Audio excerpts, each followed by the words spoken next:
السلام عليكم الاخوان. اليوم غادي نهضروا على واحد المنتوج اللي كيبان بسيط ولكن مهم بزاف في التنظيم ديال الكهرباء المنازل ولا المكاتب. كنهضروا على بواط دوسول اللي كيجيب غطاء معدني قابل للفتح. واش فعلا كيستاهل؟ تابعوا معايا. هاد البواط دوسول كيتركب في الارضيه ديال الصالون ولا المكاتب ولا حتى في الكوزينه. كلك تستعمل الكوزينه. كيجي فيه جوج ديال المخارج كهربائيه وغطاء معدني فيه قفل. ملي بغيت تستعملو كتحل، ملي تسالي منه كتسد باش كيبقى المكان نقي ومرتب. شنو الهدف ديالو؟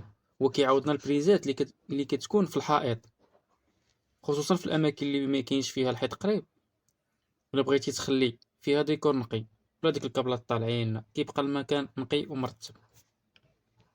شنو من المميزات ديال بواط دوسول؟ فيه غطاء ديالو كيتفتح كيتسد بسهوله وكيحمي البريز من الغبار والرطوبه. التركيب ديالو ساهل، خصك تستعين غير بتريسين.